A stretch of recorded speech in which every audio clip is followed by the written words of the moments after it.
joining us on the I Love CVille Show. A pleasure to connect with you through the I Love CVille Network, a show presented today by Otto Turkish Street Food on Water Street.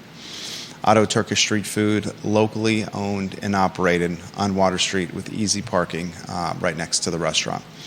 Talk about a locally owned restaurant, one of the restaurants with some of the longest of tenure and tradition in Charlottesville is Mel's Cafe. And many of you know by now, Mel Eugene Walker has passed away, the owner and namesake of Mel's Cafe on West Main Street.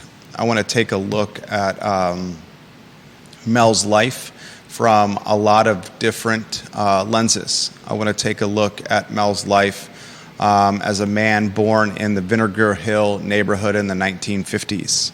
I want to take a look at Mel's life as an entrepreneur and business owner. He first opened Mel's Cafe on West Main Street in 1984. I want to take a look at Mel's life through the lens of his prominence in the local community and his prominence in the black-owned business community. When you have a landmark destination that's been around for 40 years, you approach or you garner and you earn is the best word, icon status. His location on West Main Street as a gateway to downtown and as a gateway to the University of Virginia has made his brand and his personality and his legacy front and center for many generations of UVA students, of locals, of Charlottesvillians, and of tourists. His food was soul food. It was absolutely amazing. Whether it's the one-eyed burger, whether it's the fried chicken, his fried fish, his pies, his desserts, whether it's the ambiance, the personality and the positivity anytime you ordered from him or interacted with him, the comfort you felt going into his cafe, his diner. He had a way of leaving a lasting impression on you as a customer. And that lasting impression is one of notoriety, of memory, of keepsake.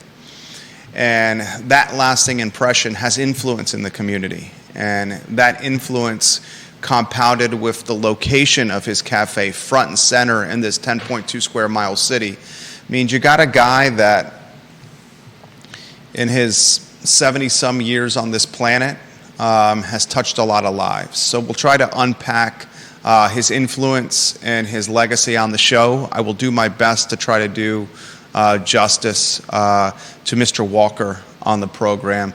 I've been in this community for 24 years. You've been in the community as long as I have and as long as many of you have.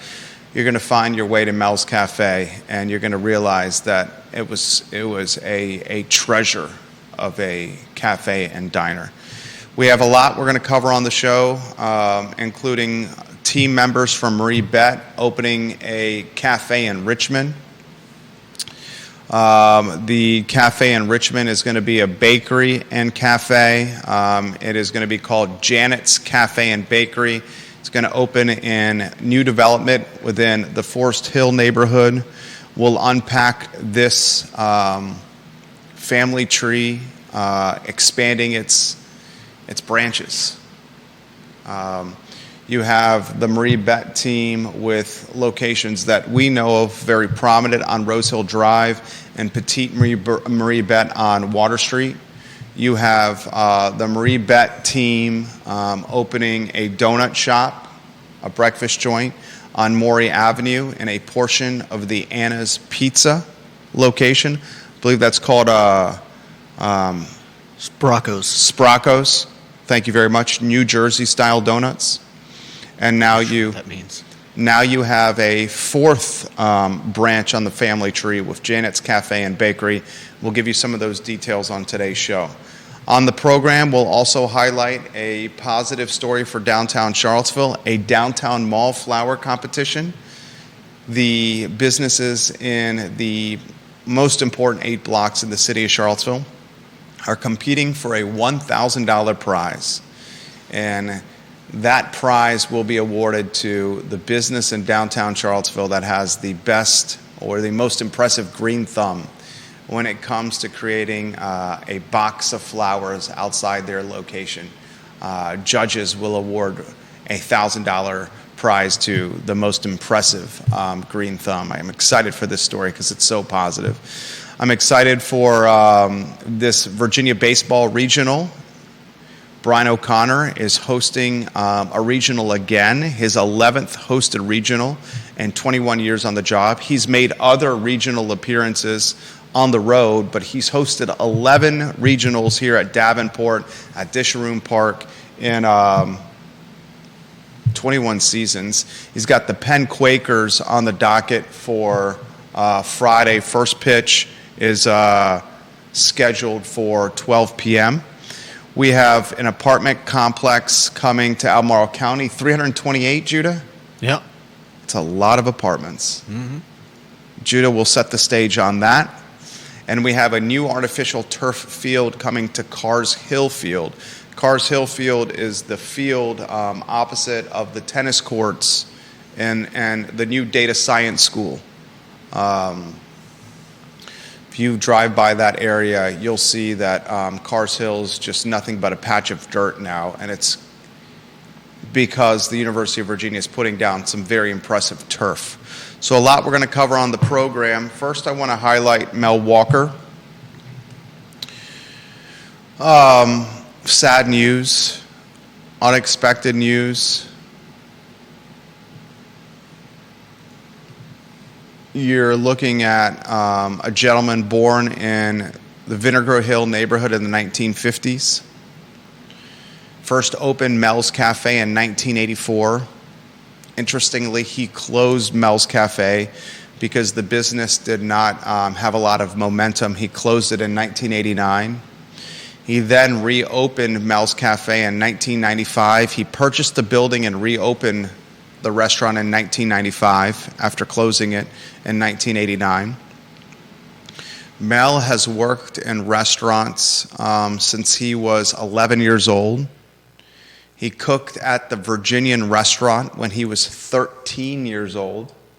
The Virginian, the longest running restaurant in the community, 100 plus years. Some can say Timberlake's drugstore, the longest running restaurant, but tomato, tomato. I don't know if you call Timberlake's a restaurant or not. The Virginian is 100 plus years old, and Mel worked there. He had a personality that was larger than life. He had a memory of faces and names and voices. If you called in an order over the phone, he'd occasionally recognize your voice and associate it with your order.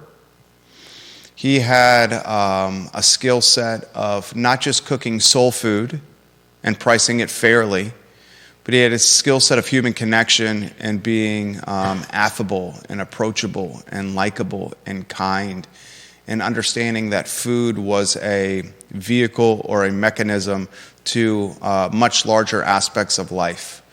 We all have that person in our family, whether it's our mom, our grandma, our aunt, maybe it's a friend that utilizes food and what they can do in a kitchen as a way to connect heart to heart, soul to soul, personality to personality. Food's the gateway to something much larger, and that was Mel. His impact in this community is much more significant than pies and fried chicken and fried fish and one-eyed burgers. His impact was one of prominence. Someone birthed in a neighborhood that was destroyed during urban renewal, Vinegar Hill. Vinegar Hill, now the site of what? Staples Office Supply. Vinegar Hill, now the site of Vision Barbecue and that grayish box building. What is it? The Citizens Building, the Commonwealth Building, where a bank is right there on the corner as you're entering the downtown mall. Uh-huh. Vinegar Hill, the site of asphalt parking lots. Mm-hmm. One of the largest, one of the biggest disservices and travesties in Charlottesville's history is the urban renewal, the razing of Vinegar Hill. And the fact that even to this day, a community that prides itself in diversity, equity, inclusion, a community that prides itself in looking at its history and figuring out what it's done wrong and trying to correct it. The R.E. Lee statue removal in Market Street Park, an example of that. Why have we not figured out a way to honor the history and the legacy of Vinegar Hill to this day? Is surprising. Mr. Walker, born in this neighborhood in the 50s, and he utilizes his gift and his experience of cooking in kitchens, starting at the Virginian restaurant. And he creates a brand that withstands the test of time. If you're in food and beverage, he opened in 1984, he closed in 1989, he reopened in 1995. Let's just use the 1995 date. If you're in restaurants and you've been in operation continuously from 1995 to 2024, that is 29 years of running a restaurant. Mm-hmm. There's few in this community that can say they've run a restaurant for 29 years straight. Yeah. Off the top of my head, you got what? The Virginian, you got C&O, Sal's Cafe Italia, I think is in that category. Very few can say they've run for that many consecutive years. And one aspect of the story that should be highlighted is the prominence of Mel's Cafe within the Black-owned business community. The prominence is associated with how long he ran, consecutive years, 29 straight, and also, of course, the location. You look at West Main Street, and it's no secret that West Main Street is becoming swallowed by the University of Virginia and out-of-market developers. Right across from Mel's, you have the Heirloom Development Project, an out-of-market developer that completely reimagined the Blue Moon Diner building. Alan Kajin, the bi-coastal attorney that partnered with the late, great Gabe Silverman, owns much of West Main Street. Mr. Kajin owns the Public building. Mr. Kajin owns the Shenanigans retail, what do you call it? Building, strip, whatever you want to call it. Mr. Kajin owns the parking lot of where the old Wild Wing Cafe was, the Amtrak parking lot, that big parking lot that's underutilized. So you have West Main Street, one of the most important corridors in Charlottesville, the connecting corridor between the University of Virginia and the downtown mall, the gateway to downtown and the gateway to UVA. Such an important corridor that former City Councilor Heather Hill and former City Councilor Kathy Galvin were huge proponents and advocates of the West Main Streetscape project, a project that was going to utilize UVA money and VDOT money to reimagine the streetscape completely, because they both realized that this streetscape was critically important as a gateway to downtown and the University of Virginia. Out-of-market development money sees the importance of this corridor. The University of Virginia sees the importance of this corridor, and smack dab in the middle of one of the most important stretches in a 10.2 square mile city sat a diner owned by a man born in Vinegar Hill in the 50s, who figured out a way to buy the building and run a diner that served catfish and fried fish and pies and one-eyed burgers at fair prices for 29 straight years. A black man in the South, in a city that has struggled mightily with its past as it applies to diversity, equity, and inclusion, and being frank and straightforward, the fair treatment of men and women with black and brown skin. You're looking at one of the most prominent black-owned businesses in Central Virginia, period. that just lost its namesake. There's much more to this story than the passing of a man who worked on a grill top serving fried food. When you think about what's happened here, realize we've lost someone that may have been the flag carrier, waver, the top champion or most noteworthy or recognizable champion of black-owned business in a 300,000 person market called Central Virginia. I want you to think of another, Judah, you do as well, black-owned businesses that have more tenure, recognition, status, history than Mel's. Think about that.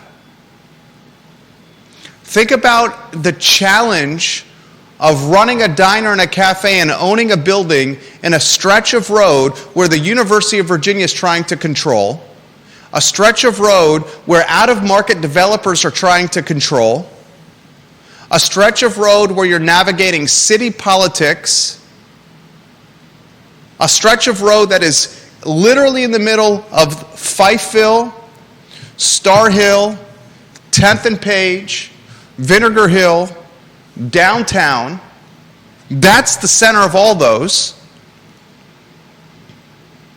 Running a business where traditionally the shelf life of food and beverage is a few years and certainly not 29 straight.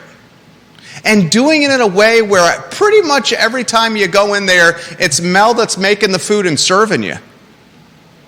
I mean, think about this story, folks. And today I was uncertain of how to do the show. I was uncertain how to do the show because I wanted to make sure I characterized the impact of Mel outside of just his menu. And I wanted to do the show in a way that did justice to his legacy, offered firsthand testimony, highlighted his business interests, his real estate interests, his ability to withstand time and competition. You're not looking at a business that's evolving with technology and social media. Prior to the post on the Mel's page, ladies and gentlemen, and I'll go to it right now, Mel's Cafe on Facebook. Prior to the post done yesterday, where 17 hours ago, Mel's Cafe posted, "We are closed, period, TBD, sorry for the inconvenience." Prior to that post, the last one was done December 5th, 2023 on Facebook. The one before that, February 26th, 2023. The one before that, June 19th, 2022, and October 3rd, 2021. So you have prior to yesterday's posts, you have a post on December 5th of 2023, February 26th of 2023, June 19th of 2022, October 3rd of 2021, and February 19th of 2021. You had 5 posts done basically in the last 3 years on Facebook, arguably the most influential website in the world. Mm-hmm. Do you think there's even an Instagram account? And if there, I haven't even looked. If he's done 5 Facebook posts in the last 4 years, probably not an Instagram account. Mm-hmm. He did it his way. And his way was food served with kindness. His way was food made with love. His way was welcome to my restaurant. Make yourself at home. And let me make something that's going to make your soul happy. And that's the type of approach that bridged tourists and students and townspeople alike. The old saying from the tavern rooftop across from Barracks Road. He was able to galvanize all those classes and groups of people. Now we're left with questions, what's going to happen with the diner? with the cafe? Who carries on the legacy? Is that location, which is one of prominence and significance, is that one going to be swallowed by out-of-market developers or the University of Virginia? Are we going to wake up one morning and it's going to be raised much like Vinegar Hill was? And is it going to turn into a 12-story apartment complex? $2,500 studio apartments for 600 square feet, like much of the character in this town is becoming. And if that's the future of that location, then that's a travesty, just like Vinegar Hill was a travesty.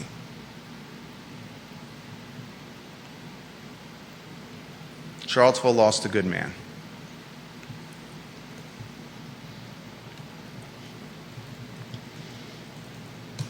Two good men lost this year alone. Wilson Ritchie and Mel Walker. Yeah. Yes, different, but similarities abundant.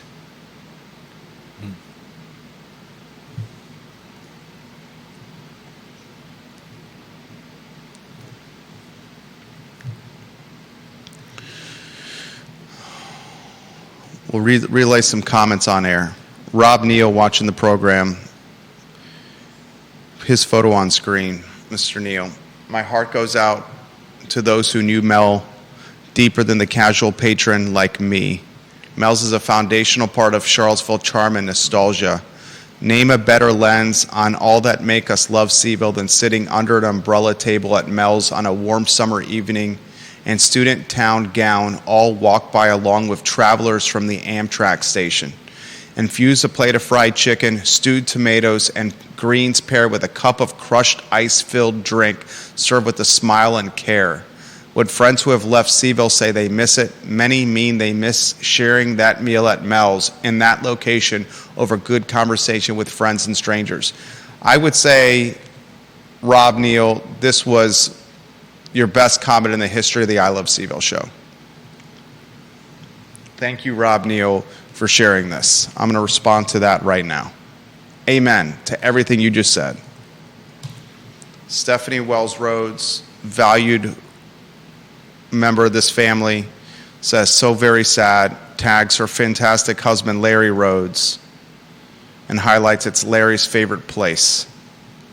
Mr. Larry Rhodes just built a fantastic playground for his granddaughters. Larry Rhodes, you're a skilled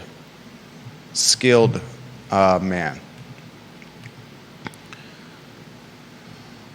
Bob Yarborough, King of Redfields, watching the program.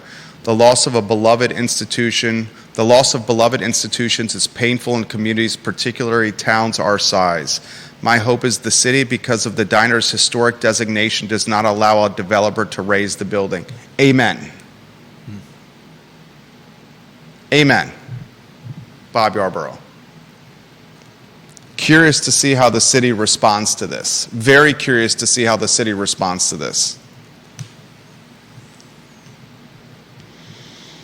Logan Wells Claylo, we appreciate you watching the show.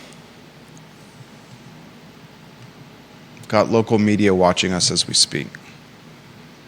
Judah, two-shot you, if you could please, sir. Mm-hmm. Anything you want to include into this topic? Well, there's not much I could say. As I mentioned, I'm sad to have never visited Mel's Cafe, so I can't really speak to how good the food was. But I'm touched by how many people he managed to touch through the course of his keeping his business open. John Blair watching on LinkedIn. Rest in power to Mr. Walker. His restaurant made the best apple pie in Virginia. He was a good man. He also says a question about Mel's Enterprises. What was the connection, if any, of the Mel's Barbershop on Dice with Mel Walker and his cafe on West Main? That's a good question. I don't have that answer. Anybody have that answer? The connection with Mel Walker, his cafe on West Main, with Mel's Barbershop on Dice? John also highlights this little known fact: Barrett Early Learning Center on Ridge was a black nursery started in 1935. I have a list that is on the United Way CVille website, unitedwaycville.org, of black-owned businesses in this community. And there are many which I find amazing. The Barrett Early Learning Center is on this list. It's the Black Business Guide, Greater Charlottesville 2023 to 2024. Barrett's Early Learning Center, one of the most prominent, certainly. I ask you this question with the passing of Mel Walker. Have we lost the most prominent black-owned business owner in the community or region? Antoine Brinson, with his business, he is fantastically prominent and influential with Culinary Concepts AB. Heck, he was just in an HBO TV series, Mr. Brinson. He's come on this show. Yeah. Hugely impactful, educating front of the house and back of the house staff at Culinary Concepts AB to place them in restaurants around the region with more experience in coaching and education prior to their employment. I love the concept. Yeah. Previously worked at Common House, Mr. Brinson. But I have a sincere question for you. Did we just lose the most prominent man or woman that owned a black-owned business in the region? Perhaps the most storied, but I don't know about the most prominent. What would be the most prominent? I mean, we've got Ralph Sampson. Ralph Sampson's Tap House? Yeah, we saw how he was fested in the streets when he left the studio. Not the majority owner of the Tap House on Barracks Road, but still, your point is taken. When Ralph Sampson left our studio on Market Street and headed to his car parked in front of our studio, he stopped traffic on either side of Market Street with folks looking for pictures and selfies with Ralph in front of our studio.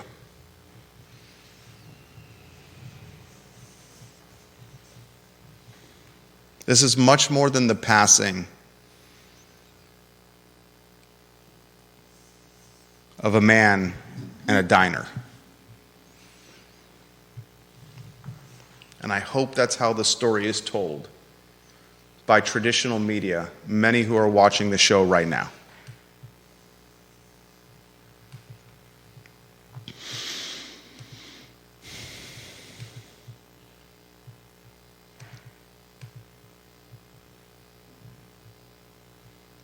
The show must continue. What's the next headline, Judah Wickhauer? And speaking of black-owned businesses, MarieBette on Rose Hill. Yep. Jason Beckton. Co-owned with his husband. Mm-hmm. The MarieBette team, another branch in their family tree. It starts with the Rose Hill location. The second branch, the Water Street location, Petite MarieBette. The third branch on Maury Avenue. Are you talking about Sprocco's Donuts? In the old Anna's location. Now the fourth branch. A cafe and bakery opening in Richmond and Forest Hill. Will Darcy and Janie, I apologize if I'm messing your last name up, Janie. Janie Giosa. They're opening Janet's Cafe and Bakery. And Janet's Cafe and Bakery is taking about 2,000 of a new project's 8,000 square feet. This project will include 40 apartments above the ground floor commercial space. There'll be bread, croissants, croissant sandwiches, breakfast sandwiches, some specialty lunch sandwiches, salads, and chocolate chip cookies A neighborhood feel is what they're going for. Janet's will operate as counter service, just like the Water Street location, and have seating for around 25 people.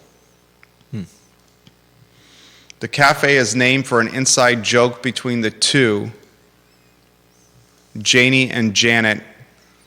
iPhones autocorrect Janie to Janet with text messages. I love seeing local businesses birth other local businesses by positioning team members of significance into positions of ownership and influence. Mm-hmm. We've seen this with the Wilson Ritchie family tree. Yeah. We've seen this with what Andy McClure has done. We've seen this with what MarieBette is doing. It's fantastic.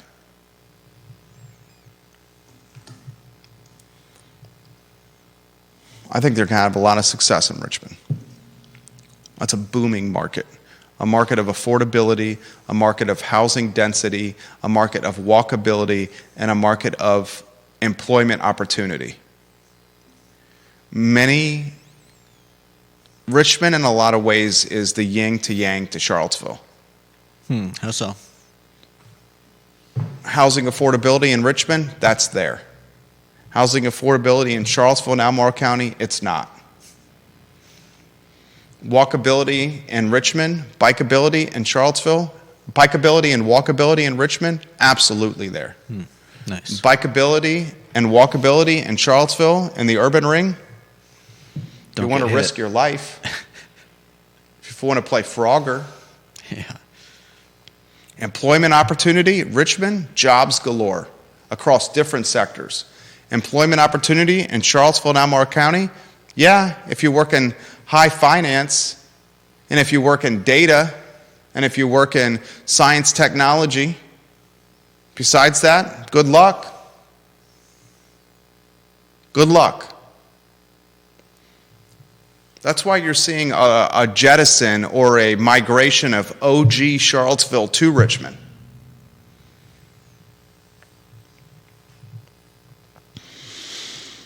Downtown Mall Flower Competition. This is a positive story. Get that lower third on screen if you could. More than 50 businesses in downtown Charlottesville are showcasing a flower box outside their business.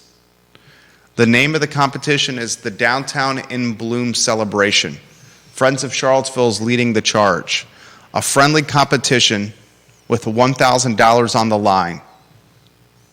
The winner announced in June. Put flowers, make them look nice and beautiful outside your business in a box. Create positivity around downtown and 8 blocks that desperately need it. Yeah. One of my favorite times of year is right now. The youth in our community at many of the local schools have done artwork that is hanging in the storefronts of many downtown businesses. And there's some good stuff out there, too. Phenomenal stuff. And this is coming from a man, Judah Wickower, who's a fantastic artist. One of the things you may not know about Judah Wickower, Savannah College of Art and Design educated, a tremendous artist across many different formats, Judah Wickower. Thank you. I love seeing the classrooms as the school years are winding down, the teachers on field trips with their kids to look at the artwork in the windows. Yeah. I love seeing the positivity downtown. I love this flower concept, this flower idea of Friends of CVille leading this charge. Yeah. Friends of CVille is the 2024 version of the Downtown Business Owners Association. That's pretty much fallen by the wayside. More families, more kids, more flowers, more art, more hope, more positivity, more foot traffic, more energy. Yeah. Love it all. Yeah. Get Draft Tap Room open. Stefan please. Freeman. Come on, Stefan Freeman. You're doing great things with Vitae Spirit and Bonnie and Reed. I love the idea of combining Vitae Spirits and Bonnie and Reed with a combined sitting waiting area for people to enjoy the spirits while they're waiting for seafood at Bonnie and Reed or their table. Now get Draft Tap Room open. Right. He may have gotten a little behind schedule with the Ace Biscuit and Barbecue disaster. Yeah. And by disaster, I mean a disgruntled employee destroying the restaurant. I loved Ace Biscuit and Barbecue. Yeah, no doubt. New artificial turf is coming to Carr's Hill. I was wondering what was going on. Now we have a little bit of insight, so I wanted to relay it to you. Carr's Hill is the field that is across from the outdoor tennis courts, across from the data science school, right down the road from Memorial Gym. New turf for the club and intramural sports, the marching band to practice, and outdoor activities associated with UVA curriculum.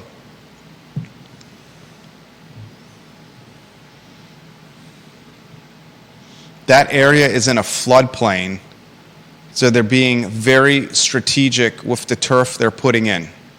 It often is flooded or is muddy. UVA continues to improve its holdings. I want you to set the stage, if you could, as you rotate the lower thirds for the 328 apartments coming to Albemarle County, please.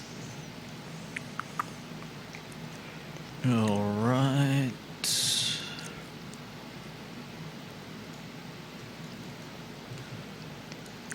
Okay. I mean, this is good news. It's a multifamily development. It's going to be called the Rio Point Apartments. It'll be bringing 328 units, of which I believe 15% will be affordable housing, and I mean, it's hopefully this is something that'll help take pressure off of housing in Charlottesville. Obviously, we need more of this. Location. Location is just off of what is it? Just off of I think the Parkway. Let me double check. Who, what, when, where, why? John Warner Parkway and Rio Road.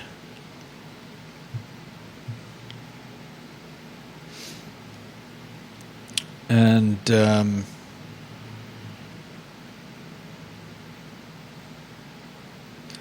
this is from Dominion Realty, Stony Point Development, and Quad Capital Partners. Stony Point, Chris Henry's outfit, the team behind Dairy Market, friend of the program. Yep. To think that something like this could have been right in the center of Charlottesville. You're talking Phase 3 Dairy Market? Yeah. Different type of project, but still, to your point, additional or new housing. I mean, it was apartments, right? It was apartments. Those apartments would have been at a higher price point. No doubt, but it would have had some affordable housing included in it. I mean, I don't think most of this is going to be affordable housing for anyone. But, yeah. Very curious to see how this multifamily project and how the multifamily projects that are coming to Ivy Road, what kind of impact they have on the community across the board. Yeah, I think the belief is a lot of UVA students have been because of the lack of available housing for them. They've been going into places like 10th and Page and Fifeville, and occupying housing that obviously displaces longtime residents who've lived in those areas as as prices go up. So hopefully this will again ease some of that pressure. Time will tell. Yeah, we'll see. Because I would imagine population influx will continue with this community. No doubt. We learned on Real Talk with Keith Smith this morning, and I have the slide in front of me, that in Albemarle County alone, if you compared the first 90 days of 2024, the first quarter of 2024, with April and May of this year, so the first 90 days of 2024 compared with April and May of 2024, in Albemarle County alone, the median sales dollar value for units sold jumped from $446,000 in Q1 of this year to $475,000 through the first 2 months of the second quarter. The housing is getting more expensive. No doubt. I'll close on this. Virginia baseball hosts the Penn Quakers. First pitch, 12 o'clock Friday, Davenport, Disharoon Park.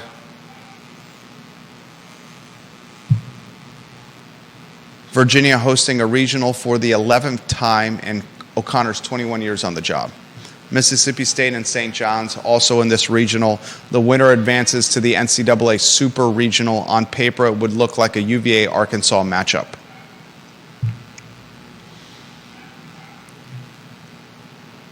You're looking at Brian O'Connor as one of the greatest coaches in Virginia athletic department history right there, folks. You have two coaches, and Tony Bennett and Brian O'Connor, that are on your Mount Rushmore of coaches. I want you to think about that. We'll follow this baseball team closely. Judah Wickhauer, Jerry Miller, the I Love CVille Show on a Wednesday afternoon, the day after Melvin Walker's passing. Rest in power, Mr. Walker. Amen.